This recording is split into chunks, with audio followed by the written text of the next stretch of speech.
Hello, thanks for joining me, astrologer Patrick Arundell, for your astrological overview for week commencing the 13th of February. Last week saw two very positive angles from the Sun in the friendly democratic sign of Aquarius to Jupiter, the planet of expansion, and of course, traditionally of good fortune, in the fair-minded sign of Libra, and also the Sun to Saturn, the planet of structure, in the sign of Sagittarius, which is all about knowledge. These two influences go on until the middle of this week too. So we need to be busy to make the most of them, because the Sun is going to be saying goodbye to Aquarius on Saturday, moving into Pisces. The final stage of its journey through the 12 zodiac sign, therefore, will begin. The Sun in Aquarius also has Mercury in attendance, so the ability to network and connect with other people is certainly enhanced, and Uranus, the modern ruler of Aquarius, is also forging great links with Saturn, the Sun, but also, although the opposition with Jupiter is more challenging, it can be thought-provoking, it can push us to step outside our comfort zone in order to embrace something that's new, fresh, and stimulating. So it's an opportunity for sure at the start of this week. Mercury is also forging a fab angle to Venus in the sign of Aries. Now it is true that Venus is in detriment here, but this angle, these two, they love being together. It's almost like celebration central. They want to go out and have fun. And so an unexpected invitation could crop up in the first half of the week, and you may decide to go for it, and you could well have an absolutely super time. Of course, Mars, along with Uranus, is also in its home zone of Aries, where it's a real trailblazer. It's thrusting forwards and it wants action. By the end of this week, however, Mars goes into quite a tricky right angle with the planet of power, which is tiny Pluto. Pluto in the sign of Capricorn is very much about the traditional.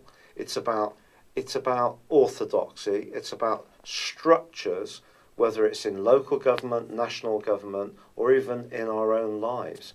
It's also in some degree to do with where we live in the sign of Capricorn.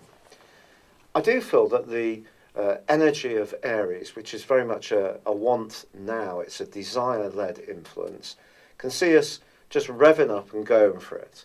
But Capricornian energy is much more thoughtful, it's much more cautious, it's ruled by the more stabilising energies of Saturn. So I think we could have a situation where some kind of energy comes together which sees people who are more radical in their viewpoints and more confrontational, who are pushing against some kind of status quo. Now, it might play out in our personal situations, it might play out in a more worldly one, but there could be someone who does try to, well, basically lay the law down. And if that does happen to us personally, we need to be sure about how we're going to respond. So just be conscious of that. Also, the way you go about your life, it's worth remembering it's better to steer clear of areas that perhaps are more challenging, that are not the best in terms of your personal security. Just be conscious of who can be a threat to you, basically. But there is a beautiful link between Venus and Neptune in the second half of this week, which suggests that someone maybe could give some body signals, body language, or actually make an invite, which is really kindly and lovely. And something beautiful can come from that.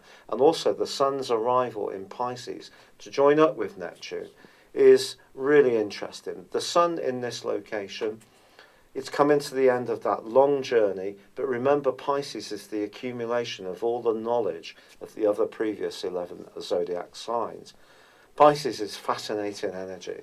So for us all, it can be a time of review, but it also can be a time of understanding our deeper motivations much better, of perhaps thinking about spirituality, whether it's in the traditional sense or perhaps more to do with the modern way it's thought of.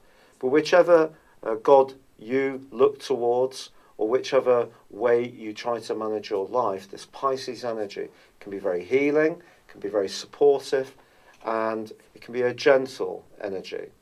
But also Pisces energy can be very flowing because of the fluidity, the mutability of this zodiac sign.